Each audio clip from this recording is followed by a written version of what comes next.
Բարև ձեզ հարգելի հայրենակիցներ, ուղիղ եթերում Նոյան Տապանն է Երևանից, հիշեցնեմ, որ ուղիղ եթերի ընթացքում կարող եք զանգարել ամերիկյան 818-967-521 եւ հայաստանյան 060-3511-31 հեռախոսահամարներով հարցեր ուղղել մեր տաղավարում գտնվող հյուրին։ Այսօր Նոյան Տապանի տաղավարում հյուրընկալել եմ Տաշիր կապիտալի փաստաբան Վարդան Ալոյանին։ Մեր հետևորդներին հիշեցնեմ, որ Նոյան Տապանի ուղիղ եթերները կարող եք դիտել Նոյան Տապանի Patreon-ում, Facebook-յան եւ YouTube-յան էջերում։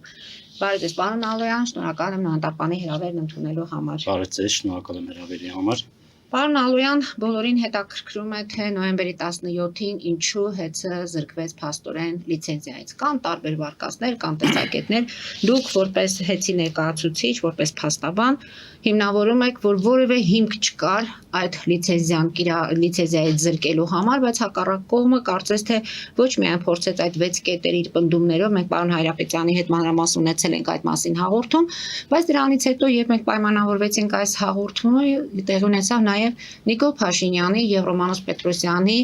այդ աշխատանքային զրույցը եւ զրույցը լսեցինք բոլորս, մենք ինքներս էլ մեզ համար որոշակի հետևություններ արեցինք։ Հիմա դուք ասում եք այսպես առաջի ձեռքից եք։ Ինչու զրկեցին լիցենզիայից, դուք ասում եք հիմքեր չկա, իշխանությունը հակառակն է, նույնիսկ այդ աշխատանքային հանդիպման ժամանակ որոշակի մանրամասներ ներկայացվեցին, խոսենք այդ հարցերի շուրջ, եթե կունենանք հեռախոսազանգեր, կպատասխանենք նաև մեր հեռուստադիտողին։ Եղավ, շնորհակալ եմ, տեսեք, ամեն ինչ իրականում շատ պարզ սցենարալ է զարգացել, այսպես մի քիչ ավելի վերևից որ նայում ենք իրավիճակին, ինչ էր տեղի ունենում։ Տեղի ունեցավ Սամվել Կարապետյանի այդ հարցազրույցը, ընդ որում այդ հարցազրույցը բոլորին հայտնի է, տեղի ունեցավ Եկեղեցու Բաքվում, որտեղ ավելի վաղ տեղի էր ունեցել Սամվել Կարապետյանի հոր այսպես 40-ին նվիրված պատարագը։ Այդ հարցազրույցից, հայտնի հարցազրույցից հետո Facebook-յան գրառում կատարվեց Նիկոլ Փաշինյանի կողմից, որին հաջորդեցին կոնկրետ գործողություններ, այդ Facebook-յան գրառումներից մեկը վերաբերում էր ՀԵՑ-ի վերաբերյալ ՀԵՑ-ը ազգայնացնելու հարցին, հասկացան հետագայում, որ ազգայնացնել չեն կարող այդ երևույթը սխալ բանին նախաձեռնել, օրենսդրական փոփոխություններ նախաձեռնեցին։ Քաղաքացիական պայմանագիր խմբակցությունը միաձայն մենակ քաղաքացիական պայմանագիր խմբակցության ձայներով 09/07/25 թվականին ուժի մեջ մտավ արդեն այդ նախաձեռնված օրենսդրական փոփոխությունները, որով կարող են ՀԵՑ-ի կառավարումը վերցնել իրենց ձեռքը։ Եթե այսպես ժամանակակական քրոնոլոգիան նայենք, հենց Նիկոլ Փաշինյանը իր հայտարարության մեջ ասում է, մենք սկզբից կալա փաթեթը պատրաստ է օրենսդրական ազգային ժողովում օրենսդրական փաթեթը ընդունվում է։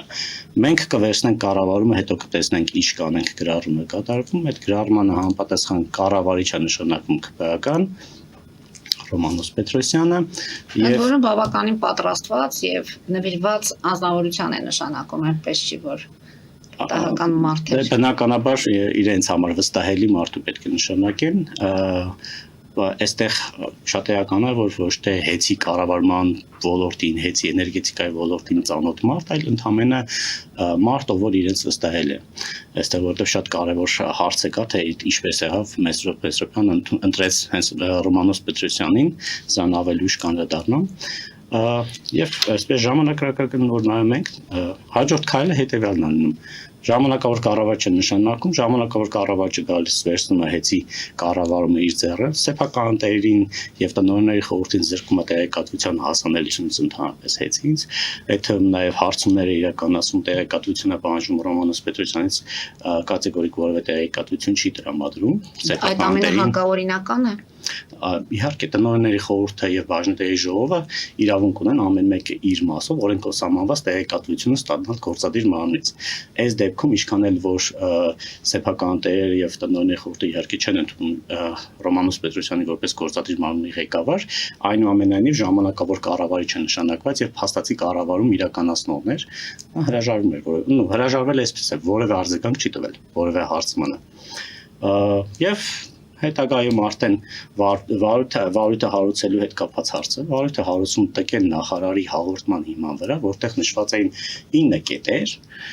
այսպես որ առաջին հայացքից կարդում ես, ասում ես, ինչա կատարվում, ես ինչքան խախտումներ թույլ տվել ես հետ, ես ինչ վատն է հետը, բայց երբ որ մանրամասն կարդում ես, խոսում ես մասնագետների հետ, ովքեր պատասխանում են ամեն կետը ինչա ու մեղքն է, եւ այդ ամեն ինչը ամփոփելով պատասխան գրություն ես ուղարկում հանձնաժողով, հանձնաժողովը ամբողջ 9 կետերը հանում է վարույթից։ Այսինքն այնտեղ նշում են օրինակ Երևանի ջեկի միացումները, անջատումները, հեքի վտարը,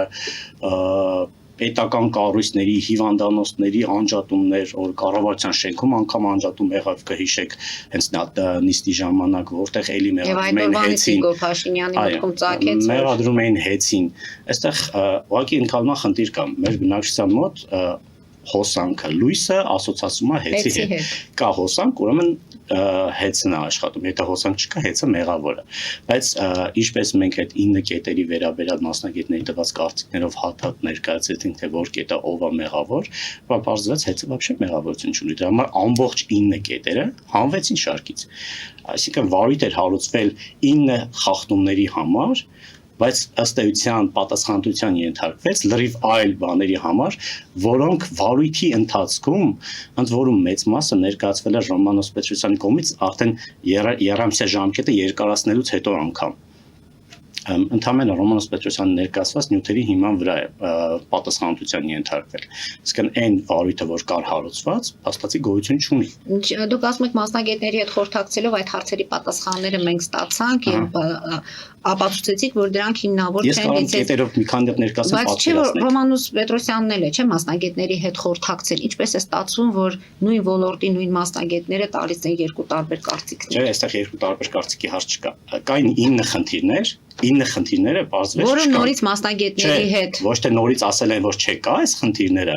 այս 9 կետերը ընդհանրապես դուրս մղվեցին։ Չէ, ասածս որն է։ Ռոմանոս Պետրոսյանը այդ կետերը ինքնուրույն չի կազմել։ Հա, այն հաջորդ 6 կետերը։ Բնականաբար ինքն էլ է, չէ, խորհրդակցել մասնագետների հետ, ինքն էլ ունի իր հիմնավորումները։ Ինչպես է ստացվում եւ նույն հեցի մասնագետներն են նրա հետ աշխատել, թե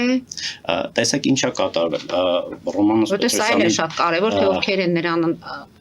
ընդառաջել կամ խորհուրդ տվել, որ այդ կետերը կարող են ներկայացնել։ Ռոմանոս Պետրոսյանի ձեռագիրը ես որպես ՊՎՑ-ի ղեկավար էլ իր ձեռագիրին ծանոթ եմ, ինչը արվում։ Ցանկացած ենթադրյալ չարաշահման կամ խախտման վերաբերյալ ինչա կատարվել, ինչ որ բան ուսումնասիրել, տեսել, ստացել է տեղեկություն, սա ուղարկել է հանձնաժողովին եւ ուղարկել է դատախազության, ասում տեսեք, այստեղ խնդիր կա թե չկա։ Այսինքն այստեղ խորը մասնագիտական վերլուծություն արված չի, անգամ ՀՑԿ-ի նիստի ժամանակ հենց հանձնաժողովի աշխատակիցները իրենք էլ էին պնդում, որ այո, մեզ ուղարկվել է, ենթադրենք ուղարկվել է 600 հատ գրություն, այդ 600 հատ գրությունից մենք ընտրել ենք 6 հատ հիմք, այդ 6 հիմքերով վարույթը բանենք պատասխանատվության ենք ենթարկում։ Օրինակ այնտեղ նշված էր, որպեսզի թվերով օրինակ ասեմ, այնտեղ Ռոմանոս Պետրոսյանը հայտարարում էր 830,000 կիլովատ ինչ որ չարաշահմանը, հետո վարույթի ընթացքում այդ 830,000-ը կտրուկ նվազեց, դարձավ 150,000, որտեղ այդ ընթացքում բանի կողմից ընկերության ժամանակավոր կառավարիչ տնօրենի ժամանակավոր պաշտոնակատարի կողմից պարոն Ղազինյանի կողմից ներկայացվել էր մանրամասն բացատրություններ այդ կապված կտրուկ այդ 830,000-ը իջավ դարձավ 150,000 պարզ օրինակ այստեղ շատ էական այդ 9 կետերի հարցը նա է որտեղ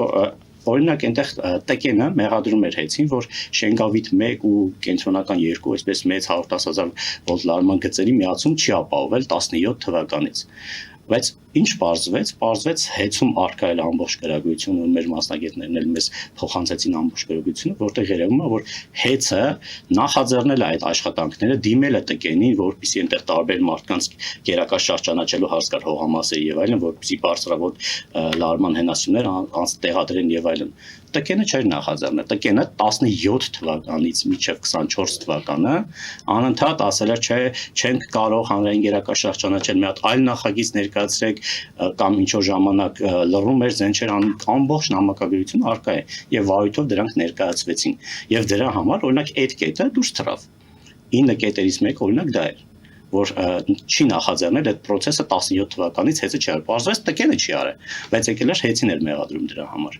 Եվ նմանատիպ բազմաթիվ խնդիրներ են եղել, կարող եթե կուզեք հատիկ անգամ կարող նշեմ, որ մարդկանց համար էլ ընկալելի լինի, թե ինչ է իրականում տեղի ունեցել։ Են լսում բոլոր խնդիրների մասին եւ ասեմ, որ տարբեր են կարծիքները, մի մասը ինչ որտեղ ընդունում է, որ եղել են այո հեծում խնդիրներ եւ այսօր քանի դեռ ժամանակներ եւ քանի վարչապետը իր ձեռքն է առել ամեն ինչ պետք է գնա միջև վերջ, եւ կա երկրորդ տեսակետը, որ վարչապետի ձեռքն անցնելուց հետո գուցե հեծը կորցնի իր այն աշխատունակությունը, որը հիմա ունի, որտեղ արդեն կառավարիչների հետ կապված, ֆինանսների հետ կապված բարձրաձայնում է կառավարությունը խնդիրներ։ Այնպես որ բոլոր կետերի մասին էլ կարող ենք խոսել։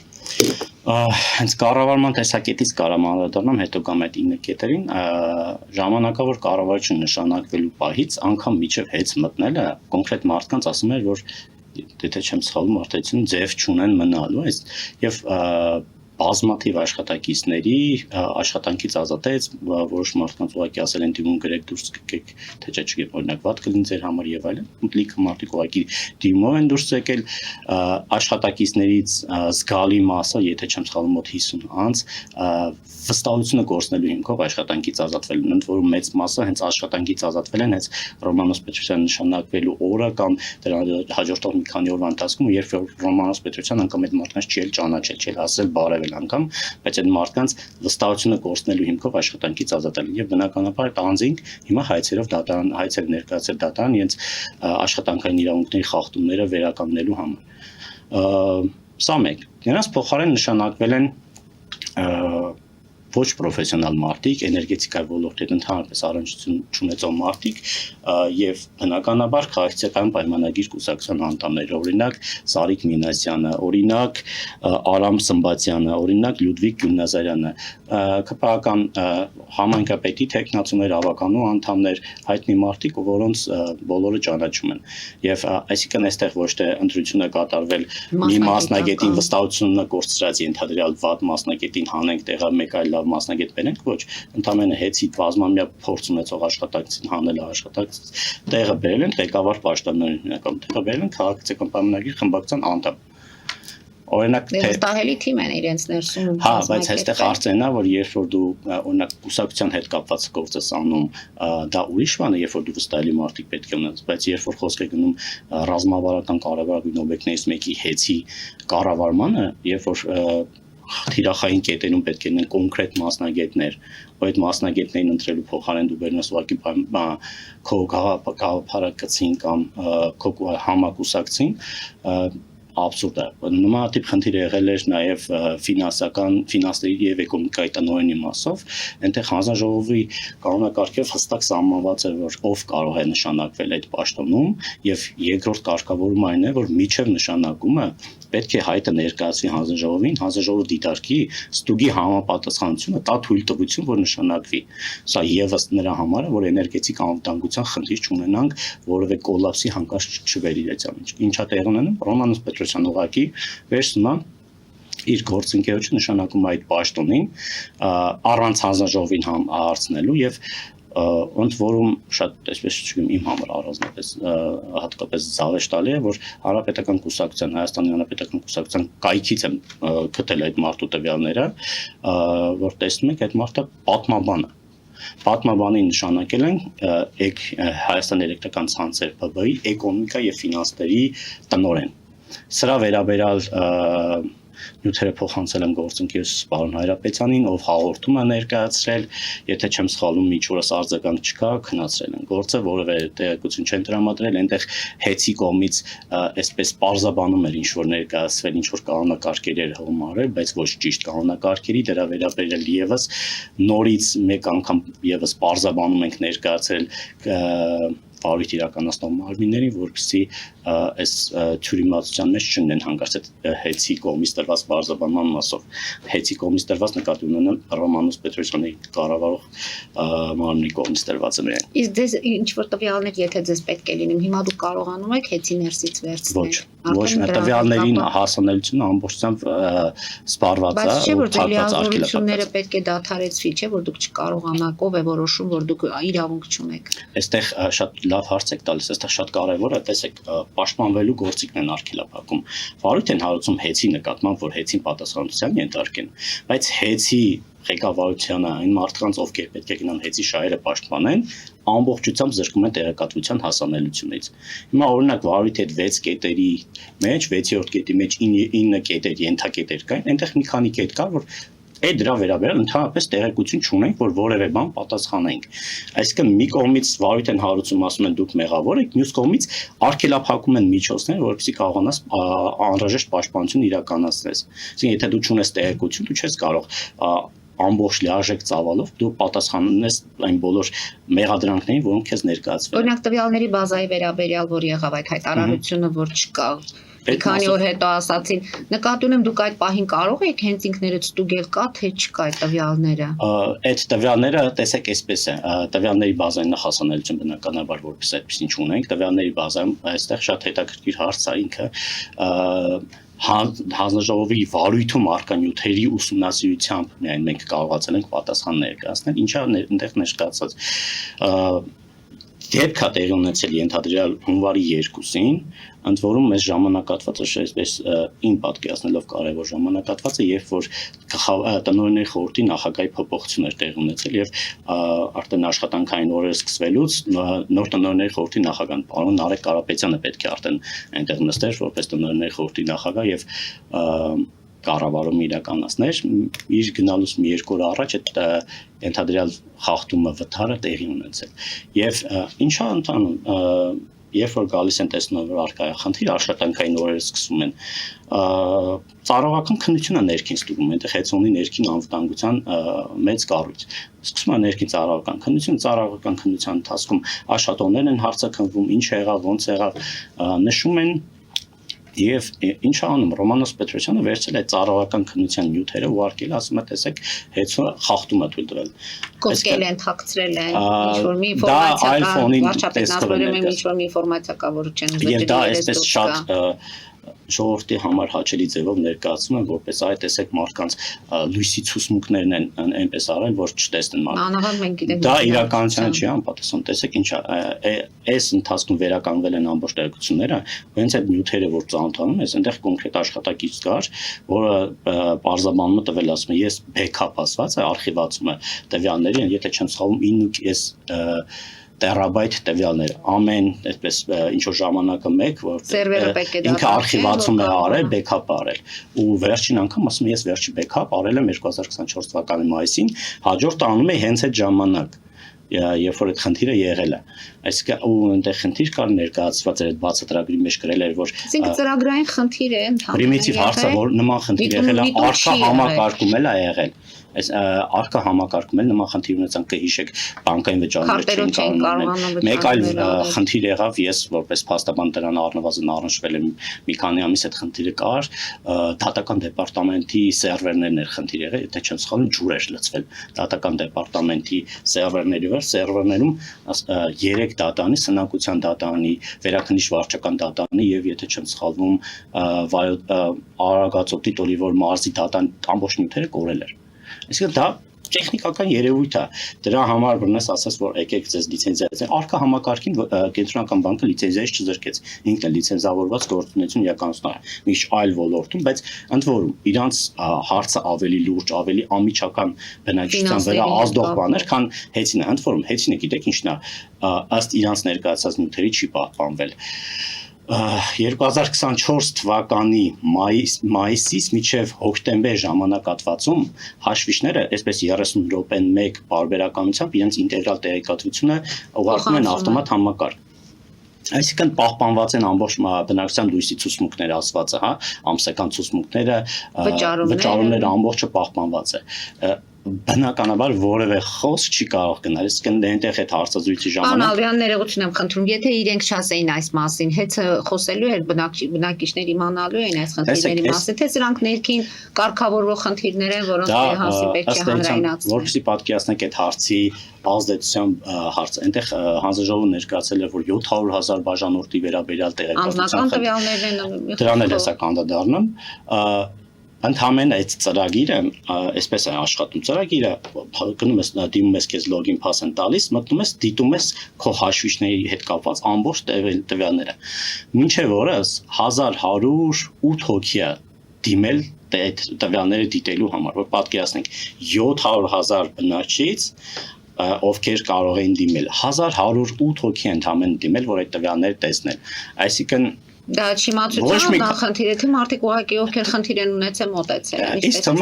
ես իմ մասով կարող եմ ասել, օրինակ ես որպես քաղաքացի, ես կարող եմ տեսնել ինձ հետաքրքրում է ցուցմունքը, որը կա համեմատեմ օրինակ նախորդ տարվա նույն ժամանակահատվածը, ենթադրենք հոկտեմբեր ամսվա ցուցմունքը կհամեմատեմ նախորդ տարվա հոկտեմբեր ամսվա ցուցմունքի տարբերությունների հետ, կհասկանամ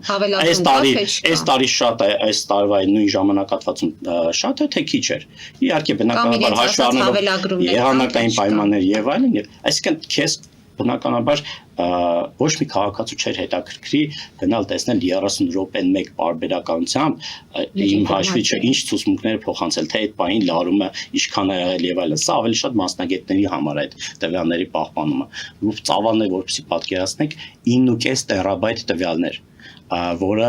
այսպես ամեն երամսյակը մեկ բեքափ պետք է արվեր եւ պահպանվելու մասն է խոսքը։ Ու պատկերացեք ինչ մի ահռելի ծավալի մասն է գնում։ Տվյալների մասով որևէ քաղաքացու անձնական տվյալների վերաբերյալ որևէ հասանելիություն երրորդ որևէ անձ չի ունեցել։ Այնտեղ բարձրաձայնում է, որ 40 հոգի հասանելիություն ունեցել, այդպես չի։ Հասանելիություն ունեցել ընդամենը 6 հոգի խմբագրման ռեժիմով, ովքեր կարող են մտնել եւ որևէ տվյալ ավելացնել, փոփոխել եւ այլն։ Դա եղել են այդ ծրագիրը գրած ընկերության մի աշխատակից, ով որ երաշխիքային սպասարկում էր ծրագրին իրականացնում։ Երկու աշխատակից այն ընկերության, որոնք այդ ծրագիրը բերել ինտեգրել են Հայաստանի հեցի մեջ եւ 3 հեցի աշխատակիցներ, ովքեր ամենօրյա ռեժիմով սպասարկում են իրականացնում։ Ընդ որում են երկու աշխատակիցներ, ովքեր որ բաներն անում, իրանք նոր բաժանորդների տվյալներն էին ավելացնում անդադ բազան, որտեղ մեր մոտ պարբերաբար նոր բաժանորդներ են ավելանում։ Այսինքն 6 հոգի է ունեցել հասանելիություն ընդամենը, իսկ մնացած մարդիկ, հեցի ստորաբաժանումների աշխատակիցները, ղեկավար մարդիկ, ընդամենը հասանելիություն ունեցել դիտման ռեժիմով, ոչ խմբագրման, դիտման ռեժիմով տեսնելու տվյալները, որպեսզի համատեն իրենց գույքագրված տվյալները, օրինակ գնացել են տեսել են Պողոսի ցուցմունքը այսքան է, համատեն այստեղ բազան բարգա տվյալների հետ։ Ընդ որում ոչ թե Պողոսով են նույնականացում գնում, այլ հաշվիչի կոդերով են ընդամենը նույնականացում գնում, այսինքն կրկին անձնական տվյալները էլի հասանելիություն առկա չի։ Սա այս մասով։ Երրորդը որևէ քաղաքացու որևէ լումայի վնաս չի պատճառում։ Եկեք լումայի վնասի մասին խոսենք կարճատև գովազդային դադարից հետո։ Հարգելի հայրենակիցներ, այժմ գովազդ մեր եթերում, որից հետո կվերադառնանք տաղավար եւ կշարունակենք մեր զրույցը, հետևեք խնդրեմ։ Ֆելիչե ժամանակակից ատամնաբուժական կլինիկա։ Այստեղ հարմարավետությունն ու խնամքն առաջնային են։ Այստեղ կիրառվում են ատամնաբուժական ամենաժամանակակից տեխնոլոգիաներ, ճշգրիտ ախտորոշում, արդյունավետ բուժում, նուրբ փորձառություն եւ անհատական մոտեցում։ Սկսած սովորական մանրուքներից մինչև առաջադեմ ընթացակարգեր, այստեղ դուք գտնվում եք բարձր որակավորում ունեցող եւ փորձառու ատամնաբուժական մասնագետների ձեռքերում։ Մեր բարեկամական եւ հյուրընկալ անձնակազմն այստեղ է յուրաքանչյուր այցը հաճելի դարձնելու համար։ Ֆելիչե, ձեր առողջ եւ ամենաերջանիկ շպիտը սկսվում է այստեղից։ Եկեք եւ բացահայտեք նորարարության փորձագիտության եւ կարեկցանքի կատարյալ համադրությունը։ Վաճառվում է գերմանական հնաոճ դաշնամուր 1892 թվականի արտադրության ֆոն Մուրբախ, գտնվում է գերազանց վիճակում, կինը 15000 ԱՄՆ դոլար։ Հեռախոսահամար 094 115 310։ Երևան շիփինգ, սենսացիա ստեղ, հա։ Այո, ճիշտ եք եկել։ Սանդրոցներ Երևան ուղարկելը $2.99 օթանավով։ Այո, Իսկ եթե դոլար ուղարկես, դոլար ստանան։ այո, Իսկ որ տանեն տուն հասցնեն, էլի մի տոկոս, հա։ 2%։ Հրասա ծրի է, էլի։ Ժողովուրդ սենսացիա, ծրի է։ Նորթ Հոլիվուդ, Գլենդել։ Ջաքփաթ հագուստի խանութը երկրորդ մասնաճյուղն է բացել Գլենդելի սրտում, որտեղ կարող եք ձեռք բերել եվրոպական եւ ամերիկյան ընտիր հագուստեղեն, կոշկեղեն, աքսեսուարներ, պայուսակներ ամենահարմար արժեքներով։ Նաև կարող եք ցանկացած ապրանք պատվիրել եւ ձեռք բերել կարճ ժամանակում։ Ջաքփաթի Գլենդելի հասցեն է 1135 North Pacific Avenue, հեռախոս 818 813 2252։ Ջաքփաթ հագուստի լավագույն կենտրոնը Գլենդելում։ 60-ից ավելի ճանաչված եվրոպական բրենդների ինքնատիպ, չկրկնվող եւ մատչելի ընտրանին Fortuna Home and Country House խանութ սրահում։ Նորավոճ սպասք եւ կահույք հորեկա բնագավառի համար, տեքստիլ, տնտեսական ապրանքներ, ամեն ինչ գեղեցիկ կյանքի համար։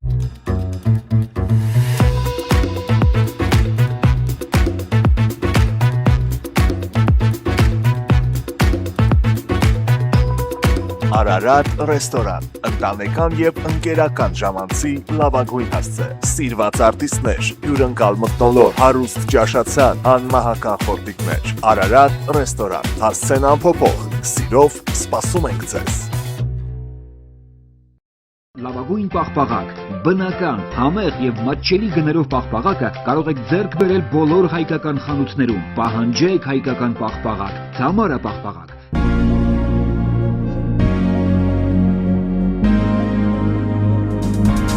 Տպագրեք ձեր գիրքը Նոյան տապան տպագրատանը, ինչպես նաև թերթեր, ամսագրեր, բուկլետներ եւ այլն։ Հասցեն քաղաք Երևան, Իսահակյան 28 առաջին հարկ։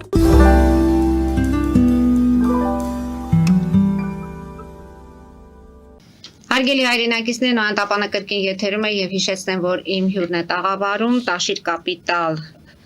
կապիտալ ընկերության փաստաբան Վարդան Ալոյանը։ Պարոն Ալոյան, շարունակենք մեր զրույցը։ Տվյալների բազայից էինք խոսում, որ դրանք ամեն դեպքում անձնական տվյալները չի լինում։ Վնասի հետ կապված հավելագրումները մենք դրան էլ արդեն ընթացիկ գալիս են մոտենում ենք։ Տեսեք, այդ տվյալների ենթադրյալ կորուստի մասով պետք է հստակ արձանագրենք, որ որևէ քաղաքացու որևէ վնաս չի պատճառվել այդ տվյալները ինչ-որ ժամանակ կորելով ու նորից վերականգնելու արդյունքում, այդ բեքափներից բերել վերականգնելու արդյունքում։ Ընդ որում այնտեղ այդ տեղադրված այդ նոր հաշվիչ սարքերը, որտեղ արդեն մեծամասամբ այդպես են տեղադրված են հին ինդուկցիոն հաշվիչները չեն մեծամասամբ փոխված են, իրանք իրենց մեջ ունեն նաև հիշողության չիպեր, որտեղից եւս բոլոր տվյալները ինչ-որ ժամանակ, եթե չեմ սխալվում, 2-3 ամիս պահպանվում են այդ տվյալները, դրանք եւս համակարգում ամբողջությամբ վերականգնված են ավտոմատ եղանակով։ Այսինքն մի քանի տեղերում պահպանվում է այդ տեղեկատվությունը, եթե ինչ-որ միտեղ խափանվում է, մնացած տեղերից հնարավոր է դրանք հավաքագրել։ Վերցել բեքափ արվելը, ընդ որում շատ կարևոր է, որ այդ անգամ այդ փաստաթուղթը, որ ներկայացվել էր հանրով, այդտեղ արձանագրություն էր, որ այդ գործընթացը նախաձեռնած աշխատակիցը, այդ անվտանգության ստորաբաժանման ղեկավարը անգամ վերջնական չէր ստորագրել, որովհետև եզրակացության մեջ գրված էր, որ կան մարդիկ, որոնց հետ դեռ չեն հասցրել խոսել, հա, այդ դրսում աշխատող մարդիկ, ովքեր ծրագիրին են գրել, իրանց հետ դերևս հարցազրույցից հարցաքննություն հնարավորություն չի եղել անմիջապես տետատել նստել հարցաքննություն անել, որովհետև իրենց հետ խոսելու արդյունքում կարող է այլ տվյալների հայտ գան եւ այլ ուղղությամբ գնալ այդ ուսումնասիրությունը։ Մի շատ կարևոր հարցեր եմ ուզում անդրադառնալ անջատումների հարցին, հա, այսպես անընդհատ գլուխ եմ գովում, որ մենք եկանք անջատումների տևողությունը եւ քանակությունը նվազեց։ Այստեղ շատ կարևոր բան է, որ մեր քաղաքացիները պետք է իմանան, այդ անջատումների քանակը նվազելու եւ տևողությունը նվազելու ամենաառաջին պատճառը այն էր, որ կատարվելիք պլանային անջատումները հանվեցին։ Պլանային անջատում ինչի համար էր արվում։ Պլանային անջատում կատարվում էր շինարարական աշխատանքներ կատարելու համար, նոր միացումներ կատարելու համար, արկա հնարավոր վնասները կանխելու համար, վթարները կանխելու համար, հա։ Եվ ասեմ այն թաղամասերը, որտեղ նորակառույցներ են հիմա շինարարություն է գնում, հին բնակիչները տուժում են հենց այդ նորակառույցների հետ կապված։ Ժամերով լույս չեն ունենում, որտեղ զգում ես, որ այդ նորակառույցը, երբ որ ավարտական այն փուլին է գալիս, որ պետք է նորակառույցի միանա ցանցին, այդ ժամանակ բնականաբար անվտանգության նկատառումներից ելնելով ընդհանուր անջատում է տեղ ունենում, նոր ցանցին միացում են։ Այդ ընդհանուր պլանային անջատումը, որ լինում, այդ պլանային անջատումներն են արանքից դուրս եկել։ Իսկ անջատումները լինում են երկու տեսակի՝ պլանային ու վթարային։ Պլանայինը երբ որ հանում ենք իրենք շատ մեծ մաս են կազմում, դա կմնում է սովորական վթարային անջատումները։ Իսկ վթարային անջատումների քանակը ավելի քիչ է բնականաբար, քան ընդհանուր անջատումները վերցրած։ Սրա շնորհիվ դա ներկայացնում էր, որ տեսեք, մենք եկանք անջատումների քանակը նվազեցինք ու երեք պարոն Կարապետյանն էլ հենց ներկայացրեց, որ ինչքան ներդրում չի կատարվել, ու որում այդ ներդրումը գումարը այնտեղ առկա է։ Ներդրումը պետք է եղած գումարը ուղղակի կատարվեր ներդրում։ Այսինքն կառավարիչի փոփոխությունից հետո Ներդրումները չեն։ Ներդրումների զգալի մասը թվային լավ չեմ հիշում, եթե չեմ սխալվում 23 միլիոնի մասին խոսք գնաց, 23 միլիոնի դոլարի մասն է խոսքը, 23 միլիոնի ներդրում մոտավորապես չէր կատարել, բնականաբար դրանից բխող հարկելներ պետական բյուջե չէր գնացել, այնտեղ կառավարիչը գլուխ է գովում, որ Իսկ ով պետք է այդ ամենը փոխհատուցի։ ում Եվ հարկերի մասով եւ եթե հիմա փաստորեն ներդրումները պետք է պարտադիր լինեին, դիմացը ձմեռը եւ գիտենք ինչքան գերծ անդրաբեռնված են աշխատելու։ Տեսեք, խնդիրը գիտեք ինչն է, սրանք այնպիսի հարցեր են, որոնք ժամանակի ընթացքում են գլուխ բարձրանալու ու բնականաբար դրան շատ հեշտ այսպես լուծում կա, նշելու են, որ դե իրանք են մեղավոր, իրանք չեն արել ինչ-որ բան, բայց իրականում այդ գործընթացը հիմա պետք է իրականացնել։ Եթե կա հիմա կառավարիչը, ներդրումներ չի արվում։ Արվում է, անկեղծելու համար ներդրումը կա գումարը այնտեղ, այդ եղած գումարը պետք է։ Այսինքն անկախ նրանից Ռոմանոս Պետրոսյանն է թե Եթե նկատեք հիմա անջատումներ սկսել են իրականացվել, անջատումներ են նկատում ամենտեղ, ես էլ օրինակ 3-2 տարբեր վայրերում եղել, 2 տարբեր վայրերում էլ անջատում եմ եղել։ Ու դրա պատճառը ինչ է, այդ պլանային անջատումներն են, որ վերջապես սկսել են արել։ Այդտեղ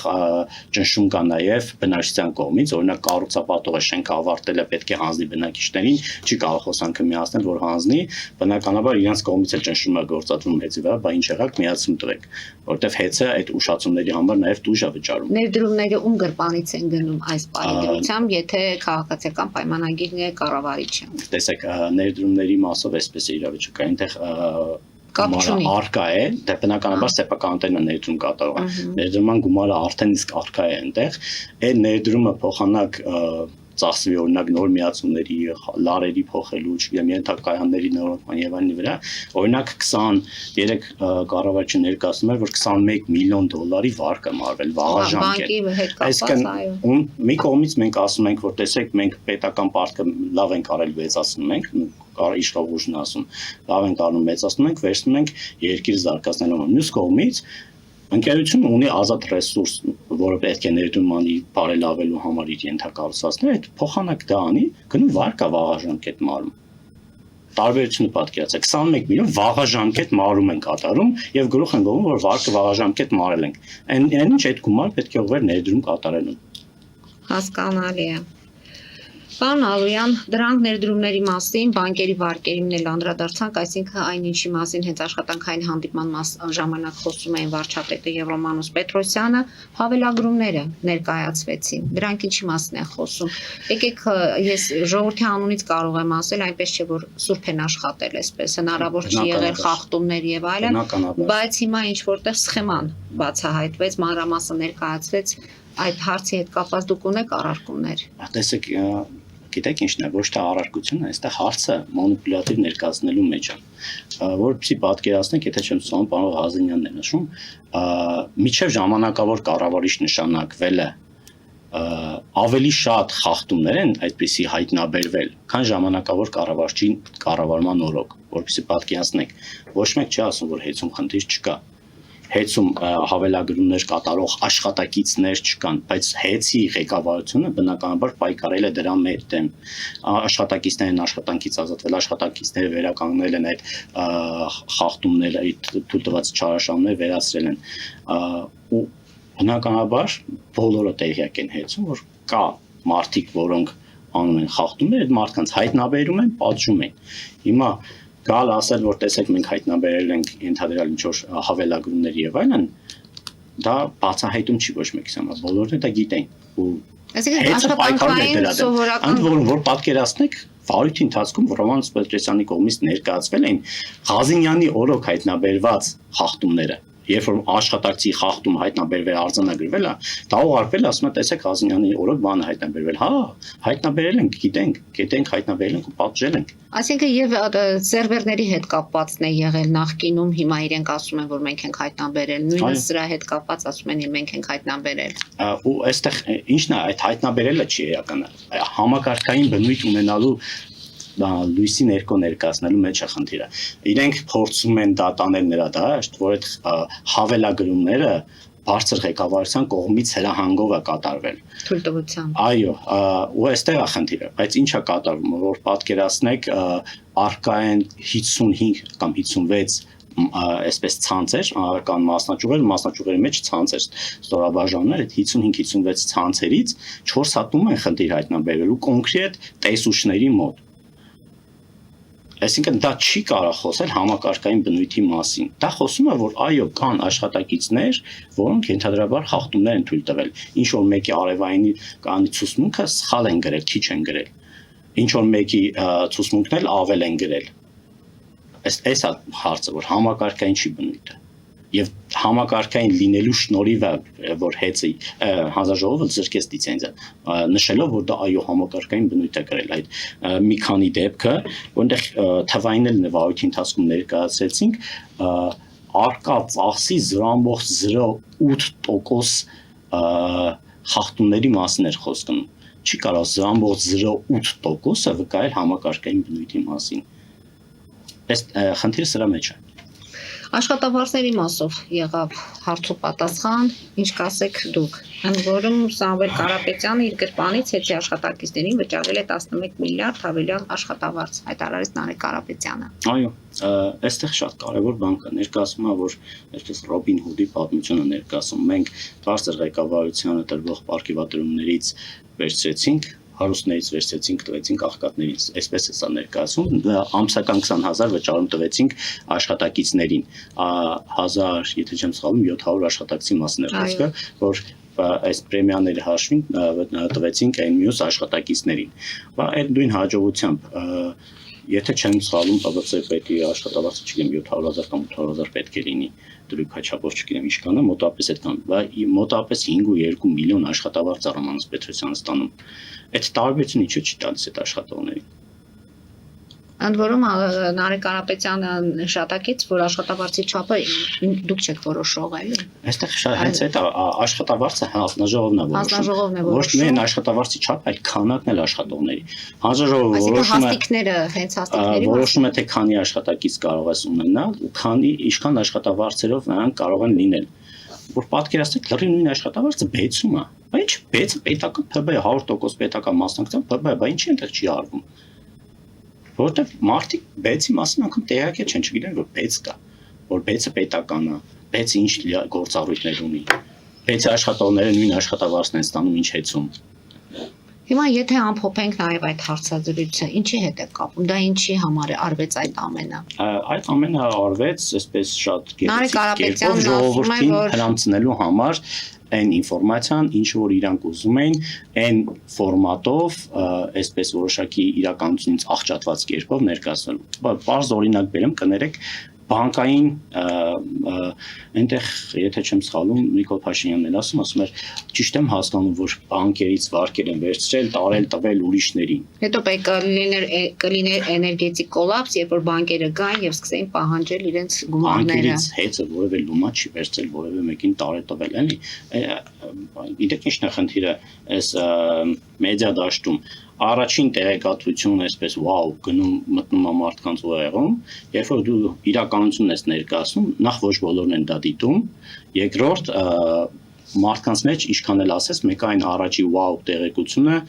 դաջված մնում է, ենթագիտակցորեն մնում է, երբ որ ասում են, որ հեծը վարկեր վերցրել, տարել ուրիշների փող է տվել, հանել ինչ-որ եղանակներով տարել փող է տվել, մարդկանց ուսպես ամրապնդված մնում է, որ դա այդ ինչեր են արել այդ հեծում։ Ու ամենակարևորը չմոռանանք, այդ հեծը մասնավոր սեփականություն է։ Հա ինքը գործում է կառավարվող ոլորտում, որտեղ պետք է գործողություններ որոշակի համաձայնեցվեն, իրականացվեն օրենքով սահմանված կարգով, բայց չմոռանանք, որ հեծը շահույթ հետապնդող կազմակերպություն է ու մասնավոր՝ ի տարբերություն բեցի։ Հարգելի հայրենակիցներն ու Անտապանը կրկին եթերում է։ Հիմա պարոն Ալոյան, կարծես թե բոլոր հարցերին հասցնում ենք անդրադառնալ, խոսենք հեծի արխիվաճառքը, եթե տեղի կունենա, կառավարման հետ կապված խնդիրները, ընդ որում իշխանությունները չեն խորժում արտահայտվել եւ անկեղծանալ, որ գումար չունեն որոշակի գործընթացներ կատարելու համար։ Ամեն դեպքում որն է լինելու հեծին այս լիցենզիայից զրկելու գինը եւ այդ գինով է վճարելու։ Շատ կարևոր ու շատ ցավոտ հարց եք տալիս, ցավոտ ժողովրդի համար, ասեմ, չտեսեք, ուղեգիծը գանք։ Մենք պետք է այս հայտարարությունը ինչպես էր գնում, վարչապետի մակարդակից սկսած պետք է ազգայնացնենք հեծը, հետո փոխվեց խոսույթը կառավարիչ նշանակենք, հետո հասկանանք ինչ ենք անելու, հետո փոխվեց պետությունը կվերցնի որպես հանրային գերակաշա եւ հիմա նոր թեզը արդեն այսպես անդադ ժողովրդին սերմանվում, այսպես մատուցվում, որ այ քանի որ կարող է բյուջեն չհերիքացնի մենք այլ ընկերություն կանչենք վերցնի, այսինքն ընդհանրապես սեփական եկանք գալիս են քիչ-քիչ ճշմարտության, թե ինչ են սեփական տիրոջներ փոխում ընդհանրապես սեփական տիրոջից վերցնում են, ինչպես այնտեղ պատգամավորներից չեմ հիշում ով էր ասեց ազգային ժողովում դասությունների ժամանակ, ասեց այո խլելու ենք հեծը, արտահայտություններ արեց,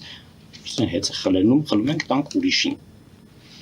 Անտեսելով արբիտրաժի որոշումը, արբիտրաժի վճռավորով հստակ արգելքեր դրված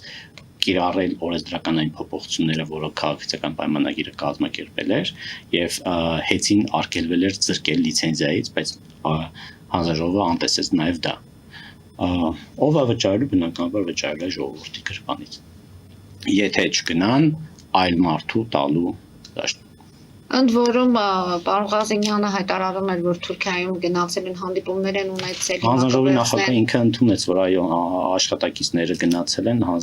Թուրքիայում, ինչ որ գործընթացների են մասնակցել, ինչ որ միջոցառման են մասնակցել, չգիտեմ։ Ասում եմ, կապրենք, կտեսնենք իրականությունը ուր էր գնում, ուղղակի վատը այն է, որ մարդիկ ինչ են ասում մենք քաղաքական գործ չենք, մենք կարող ենք իմացել մի բան, բայց անել այլ բան, եւ դա նորմալ է, որ մենք մեր ասածը չենք անում, այլ անում ենք լրիվ այլ բան։ Այս ամենը կապում եք դուք 2026-ի ընտրությունների հետ։ 26-ի ընտրություններին երկու գործոն կարող է օգնել իրենց։ Առաջի գործոնը, որ սակագին իջեցնեն, դրան լիքեսակագամ, հեծը ծառայեցնել որպես ԿՊ-ի շտաբ, որպես ճակերտներով ասած, քանի աշխատակից ունի։ Եթե չեմ սխալվում 6800 աշխատակից ունի։ Այո, եւ երկրորդը բանի մասին էր խոսքը գնում, սակագնի մասին, սակագինը այսպես շատ գեղեցիկ կերպով կմատուցվի ժողովրդին, որ մենք փրկիչներս եկանք, փրկեցինք ձեզ, տեսեք սակագինը այսքան իջացնում ենք, օրինակ այնտեղ ժամանակին, երբ որ հեծա հայտեր ներկայացած սակագինը իջեցնելու այն ժամանակ նշում էր, որ 3-6 միլիարդը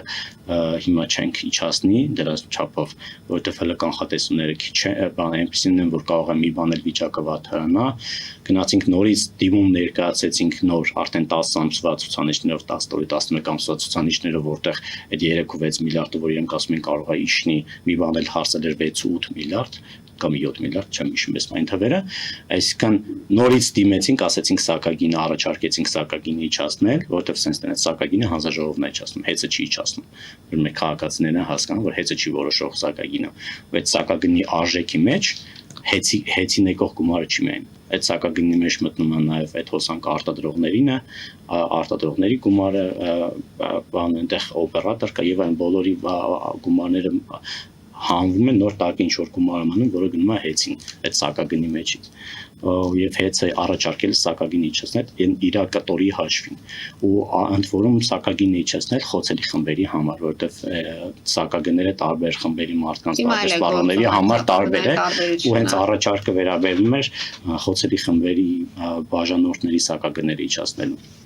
Իսկ ինչպես ստացեց, որ Ռոմանոս Պետրոսյանը եղավ կառավարիչը։ Սա այսպես մի առանձին պատմություն է, վարույթի նյութերում ընդամենը մեկ փաստաթուղթ է առկա, թե ինչպես եղավ, որ Ռոմանոս Պետրոսյանը նշանակվեց, այնտեղ նշված է, որ Ռոմանոս Պետրոսյանը չի առարկում, որպեսզի իրեն նշանակեն ժամանակավոր կառավարիչ։ Որևէ այլ փաստաթուղթ, որևէ այլ հանգամանք առկա չէ, իր կրթությունը հիմնավորող, իր մասնագիտական ունակությունները հիմնավորող, էներգետիկայի ոլորտին իր առնչությունը հիմնավորող, որևէ բան չկա, չնայած դե բոլորին հայտներ դերևս մի, եթե չեմ սխալվում 10-20 օր առաջ արդեն իսկ բոլորը խոսում էին, որ լրատվամիջոցները անգամ հարցազրույց են իրենից վերցնում, թե ճիշտ են ասում, որ դուք եք լինելու ժամանակավոր կառավարիչ, բոլորին հայտնի էր էլի, այն ինչ մենք օրինակ Մեսրոպյանին բացարձակ ներկայացնելու որոշ միջնորդության մեջ հենց այդ հարցնել ենք անդրադառնում, որ արդյոք դու ես դա որոշել, եթե դու չես որոշել, ուրեմն դու չպետք է մասնակցես այսպես հարցի քննարկմանը նամանավան, որ ինքը հանդիսատար է քաղաքացիական պայմանագիր կուսակցության անդամ մարզպետ, այնտեղ Ռոմանոս Պետրոսյանի թույլ տված խախտմանը ծանոթ լինելով հանդերձ որևէ գործողություն չէր ձեռնարկել, Ռոմանոս Պետրոսյանի գործողությունների համար ասում եմ ես պատասխանատվություն չեմ կրում, ես նշանակել եմ ինքը ինչ ուզում անում է, այս ամեն ինչ հաշվառնելով անգամ բացառքի միջնորդություններ էինք ներկայացել, բայց հանձնաժողովի անդամները մերժեցին այդ միջնորդությունը։ Ձեր հետագա քայլերը։ Հետագա քայլերը դե ինքը որպես այդպեսին վարչական ակտ է, որը ենթակա է բողոքարկման, այստեղ մի հատ շատ կարևոր հարց եմ ուզում ուշադրություն հրավիրել, նույն խոսեցինք տեղեկատվության սահմանափակման մասին, բայց խոսենք նաև արտար դատականության իրավունքի սահմանափակման հարցին, ինչ են արում այս ընթացքում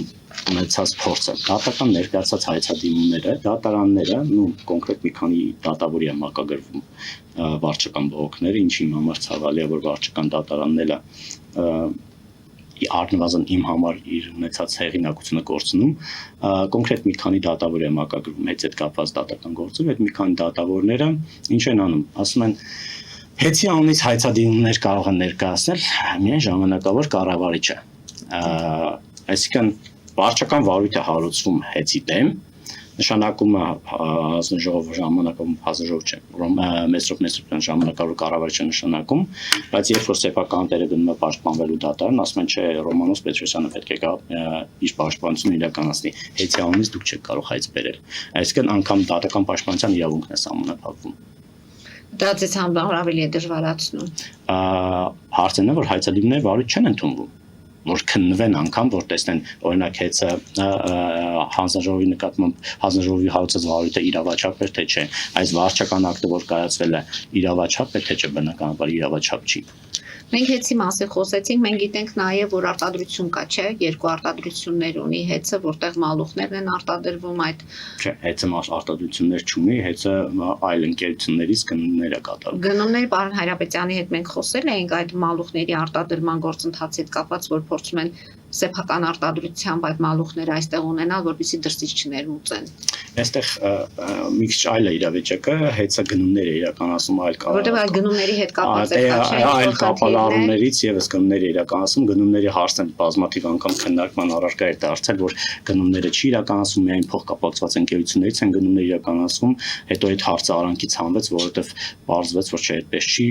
բոլոր գնումները իրականացվել էին տենդերներով, իրականացվել էին հանձնաժողովի կողմից սահմանված չափով, այդ գնումները ստուգվել են աուդիտների կողմից, ընդ որում Big 4 աուդիտների կողմից, եւ վերջում էլ, երբ որ այդ կատարված գնումը դու ներկայացնում ես որպես ներդրում հանձնաժողովը ստուգումը, օրինակ կատարել ես 1.5 միլիարդի ներդրում գնում ես արել, մալուխ ես ենթադրեն գրել։ Հանձնաժողովը նայում է, ասում է, ես այս 1.5 միլիարդից ընդունում եմ 1.3 միլիարդը, մնացածը իմ համար հիմնավոր չէ, չեմ ընդունում։ 1.3 միլիարդ եմ ընդունում, այն մյուս 200 միլիոնը մնում է սեփականատիրոջ վրա այդ ծախսը։ Այսինքն այդ գնումների գործընթացի վերաբերյալ այնտեղ նշվում են 1000% մարժա ունեցող բաներ են, գործարքներ են կատարվել այլ ընկերությունների միջոցով, որպեսզի փողը հանվի գնա այնտեղ, որը ինչպես բարձրացած իրականության չի անպատասխանում։ Ու կարևոր նշում է, այդտեղ գնումների մասով ասվեց, որ օրինակ բերեցին այս վերջի ժամանակահատվածում արդեն նիստի ժամանակ այլ մեծ տրամաչափի բանը, մալուխը, եթե չեմ սխալվում 35 կիլովատ ինչ, համատվել էր 6 կիլովատանոց